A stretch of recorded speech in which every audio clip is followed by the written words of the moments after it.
السلام علیکم دوستو، کیسے ہیں آپ سب؟ میں زبینہ فیاض ایک بار پھر آپ کے ساتھ تو میں شروع کر رہی ہوں شیشے کا گھر پتھر کے لوگ بائے محمد فیاض ماہی صاحب پارٹ 9۔ اقصیٰ نے اپنے کمرے کا دروازہ لاک کیا، اپنے وارڈروب کی الماری کھول کر ہینگرز میں لٹکے ہوئے سوٹوں اور ساڑیوں کو دائیں جانب سرکایا اور ایک سفید پاؤڈر کی پڑیا نکالی۔ اس نے خوش ہو کر اس کو دیکھا اور میز پر رکھتی ہوئی اس کاغذ کو کھول کر اس کاغذ سے نکال کر چٹکیوں کی صورت میں میز پر رکھا اور باقی پڑیا کو اچھی طرح لپیٹ کر دوبارہ واپس اسی جگہ پر رکھ کر الماری کو لاک کر دیا۔ وہ اپنی پھولی ہوئی سانسوں پر قابو پاتی ہوئی اپنے بیگ سے ایک چھوٹا سا اسٹیل کا سگریٹ جیسا پائپ نکال کر 3 چٹکیوں کی صورت میں پڑی ہوئی سفید پاؤڈر کی خوراک کو اس پائپ کے ذریعے اپنی ناک کے راستے کھینچتی ہوئی اپنے بدن میں دوڑنے والے خون میں شامل کرنے لگی۔ چند منٹوں بعد ہی اس کے جسم میں حرارت بھر گئی۔ اس کے کانپتے لرزتے بدن نے اپنی خوراک ملنے پر پرسکون ہونے کے لیے اقصیٰ کو آنکھیں مسحور کن انداز میں بند کرنے پر مجبور کر دیا۔ وہ صوفے کی ٹیک سے سر کو لگائے آنکھیں بند کیے سفید زہر کا لطف لے رہی تھی۔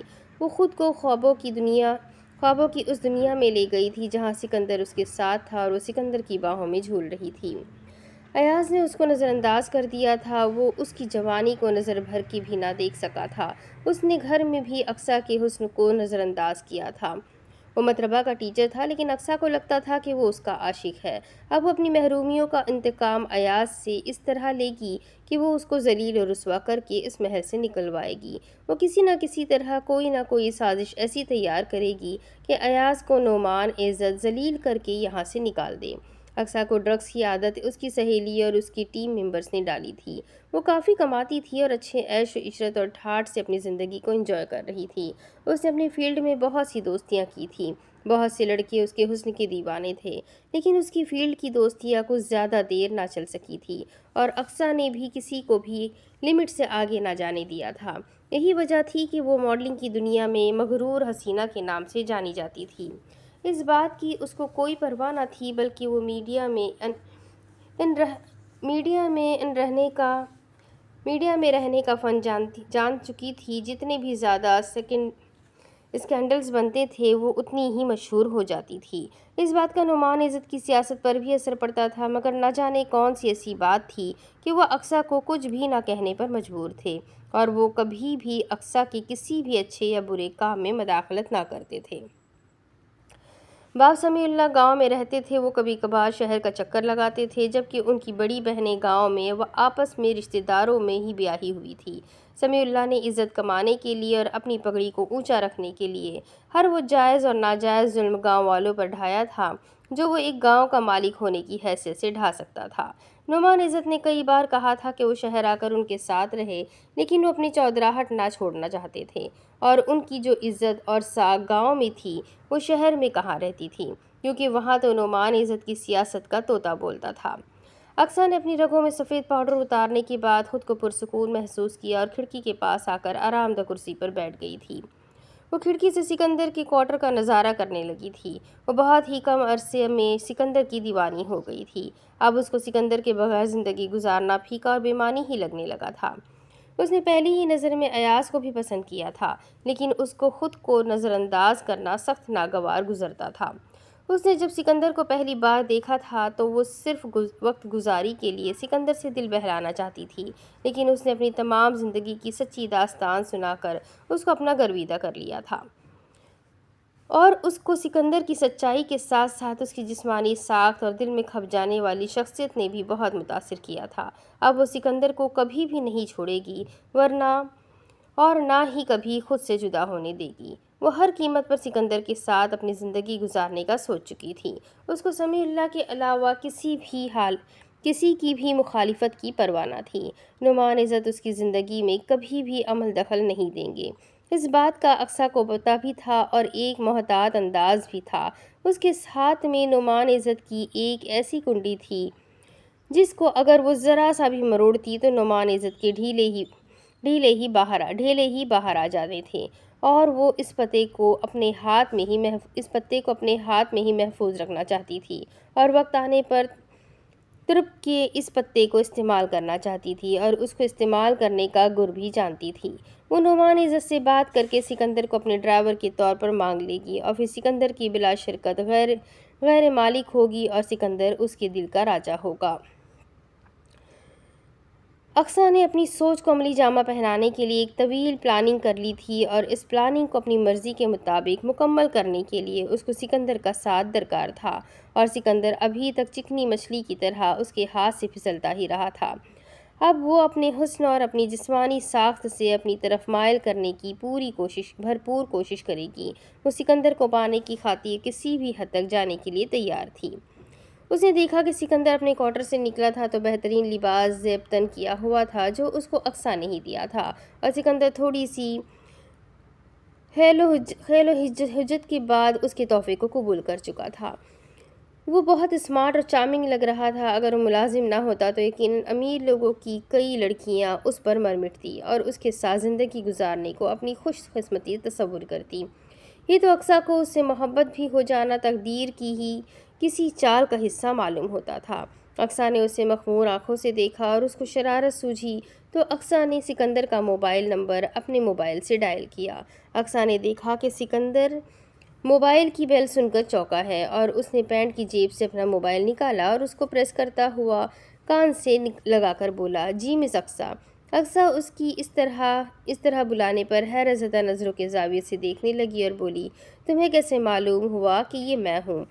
سوال فطری تھا۔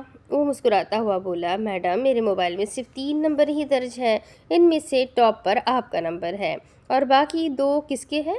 اقصیٰ نے مشکوک انداز میں پوچھا تو وہ ایک درخت کے نیچے کھڑا ہوتا ہوا بولا، نعمان صاحب کے۔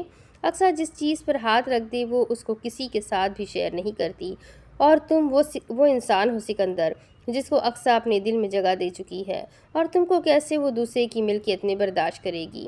وہ اس کی بات سن کر ہنسا اور بولا، میڈم میں تو ملازم ہوں، اور ملازم کا وہ مال ہوتا ہے جو ایک کاغذ کی کشتی کا ہوتا ہے، جدھر بھی پانی کی لہر اس کو لے جاتی ہے وہ ادھر ہی بہتی ہوئی چلی جاتی ہے۔